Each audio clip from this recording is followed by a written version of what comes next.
নমস্কার বন্ধুরা, আশা করি সবাই খুব ভালো আছে। আজকে আমরা এসেছি সেন্ট্রাল পার্কে রথের মেলায়। আজকে শনিবার, ছুটির দিন, তাই ভাবলাম একবার ছেলেকে নিয়ে মেলাটা ঘুরে আসি।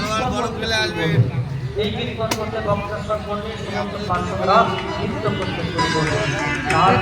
দোকান বসেছে।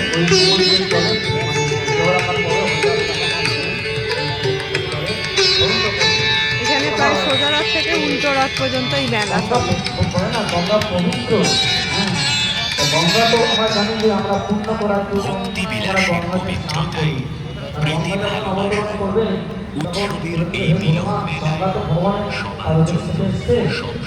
দেখি মেলার ভেতরটা, চলুন ঘুরে আসি।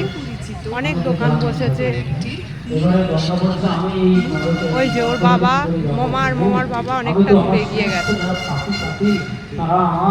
এই জলে স্নান করে সব বিশাল হয়ে যাবে, কিন্তু আমি তো পাপে ভরে যাও প্রভু, আমি কি করব? তখন বলছে, হে গঙ্গে, তোমার কোনো চিন্তা নেই। বৈষ্ণব যখন তোমার জলে স্নান করবে, তুমি পবিত্র হয়ে যাবে। হরি বল। তাহলে দেখুন গঙ্গা কত পবিত্র, তার থেকে দেখুন বৈষ্ণবরা আরো কত পবিত্র। গঙ্গা অন্যকে পবিত্র করে, আর গঙ্গা পবিত্র হয় বৈষ্ণবের চরণ। এই দেখুন রথ, বৈষ্ণবের ধৌত হবে। খুব সুন্দর। বৈষ্ণব কতটা উচ্চ পর্যায়ে, সামনে থেকে দেখি। মানে গঙ্গা তো সমস্ত পাপিতাকে উদ্ধার করছে স্নান করে ধৌত হয়ে, আর গঙ্গা হচ্ছে বৈষ্ণব যেখানে মানে আসবে গঙ্গার সংস্পর্শে, তখন গঙ্গা পবিত্র হবে। সেই জন্য দেখুন বৈষ্ণব, কিন্তু বৈষ্ণব হওয়া যেমন দুষ্কর, আর বৈষ্ণবের সঙ্গ পাওয়া কিন্তু খুব দুষ্কর। যাই হোক, এখানে হরিদাস ঠাকুর মহা বৈষ্ণব। হরিদাস ঠাকুরকে নিয়ে আমি ছোট করে ঘুরে যাচ্ছি।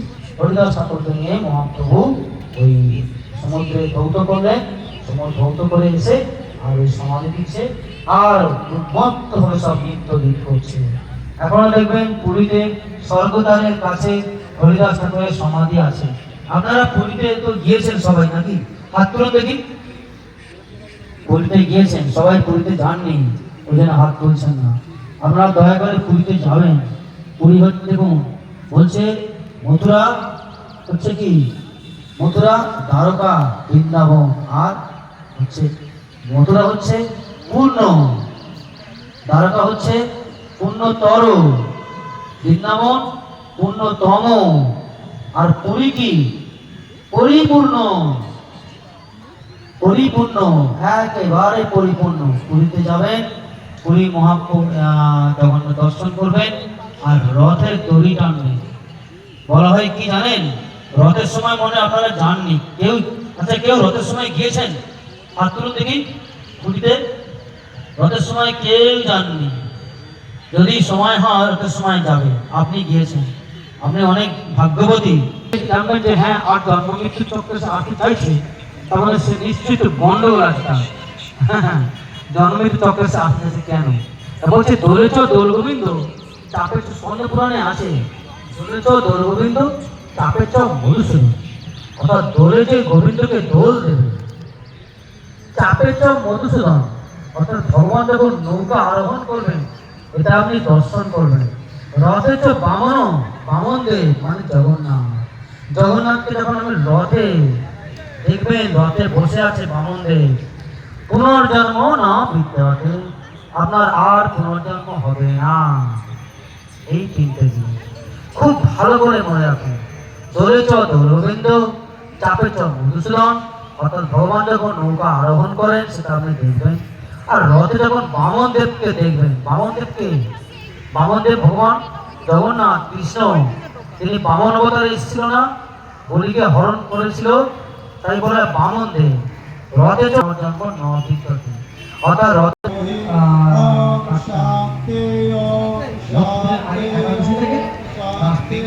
একাদশী পর্যন্ত প্রার্থনা করি, যেরকম ধরুন কার্তিক মাস বা নিয়ম সেবা মাস, হ্যাঁ, দীপ দানের মাস। আমাদের ভক্তরা দীপ দান করুন, দীপ দান করুন। আপনারা চেষ্টা করবেন একটা করে দীপ দিতে সবাইকে। আপনারা বাড়ি যারা সবাই ভগবান আছে, তারা ভগবানের সামনে দীপ দান করবেন।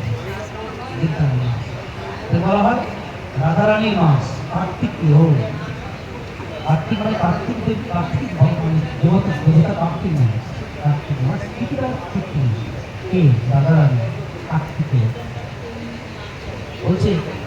মথুরা গেলেই দেখুন, মথুরা বৃন্দাবন তো ছিল না, আমেরিকায় সেখানে যেতে হবে।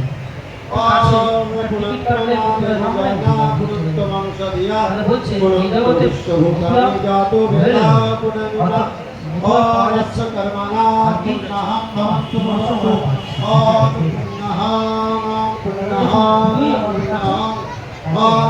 कर्माणा शस्ति आवर्तपुत्रम आयुष्मति शस्ति आम शस्ति आम शस्ति आम शस्ति आम कर्माणो रिद्धि भवन्त भवन्तु आम रिद्धिताम रिद्धताम रिद्धताम आम शस्ति ना भवन्ताहो शस्ति ना विजतनासौ शस्ति ना वासुदेवा विष्णु ददातु शस्ति न नारायण नरवै शस्ति न पद्मना भाव पुरुषोत्तम ददातु शस्ति न विश्वक्सेना विश्वसराहो शस्ति न ऋषिकेश हरिर्ददातु शस्ति न वैनादेव हरिः शस्ति न गुणाशुद्ध हरिर्भगवत् ददातु शस्ति शस्ति सुमङ्गलैदेश महान श्रीकृष्णो सच्चिदानन्द घनः सर्वसरसरहो ददातु ओम शांति ओम शांति ओम शांति।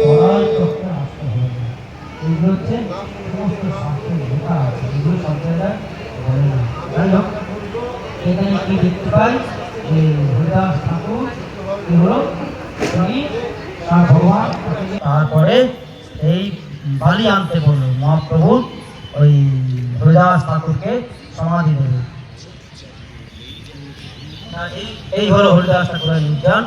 আরো আমরা বিভিন্ন যে মহাপ্রভু পার্ষদ, যেমন চৈতন্য চরিতামৃতে মহাপ্রভু সার্বভৌম ভট্টাচার্য বলছেন, বা সার্বভৌম ভট্টাচার্য আছে যে মহাপ্রভু পার্ষদ, একটা খুব গুরুত্বপূর্ণ পার্ষদ সার্বভৌম ভট্টাচার্য বলছে, চৈতন্য চরিতামৃতে কি বলছে মহাপ্রভু সার্বভৌম ভট্টাচার্য বলছেন, রাজা কাল সর্পের মতো ভয়ঙ্কর, অর্থাৎ রাজা প্রতাপরুদ্রের সঙ্গে দেখা দেবেন না মহাপ্রভু।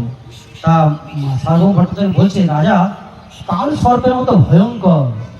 দেখুন রাজা ভয়ঙ্কর কেন, তার উত্তর দেবে, কাঠের তৈরি নারী মূর্তি স্পর্শ করলে যেমন চিত্তের বিকার হয়, হ্যাঁ নারী মূর্তি, দেখুন কাঠের তৈরি নারী মূর্তি তো কিন্তু চিত্তের বিকার হবে।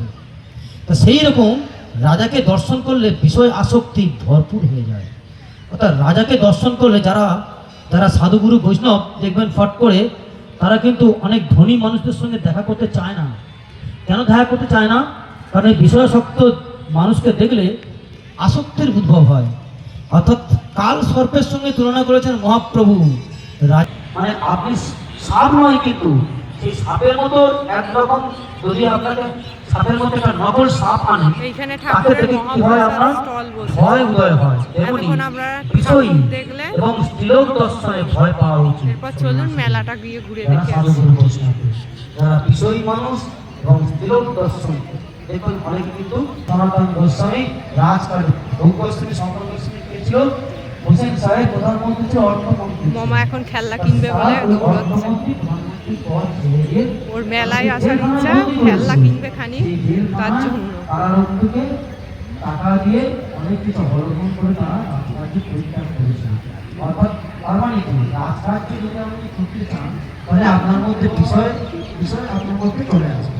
তখন কি হবে, আপনার আর ভগবত ভক্তিতে আপনি এগোতে পারবেন। তখন রাজকার্য লিখে থাকতে ঠান্ডা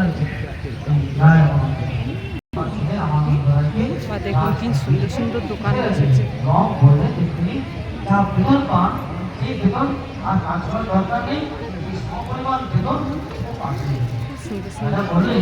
দোকান বসেছে।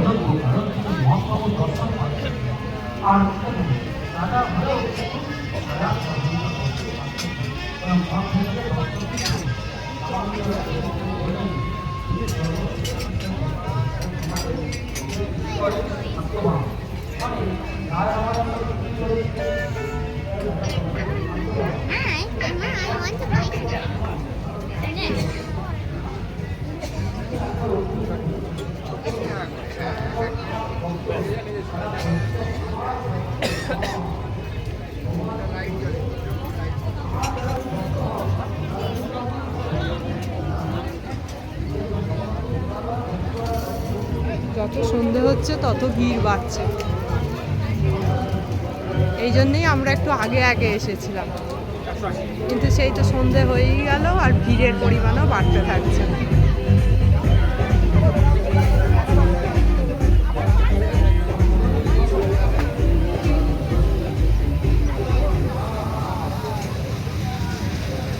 ওখানে বাচ্চারা কি সুন্দর খেলছে, দেখো সব খেলার জিনিস আছে এখানে।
চলুন আজকে তাহলে এইটুকুই থাক, এরপর আমরাও বাড়ি ফিরবো।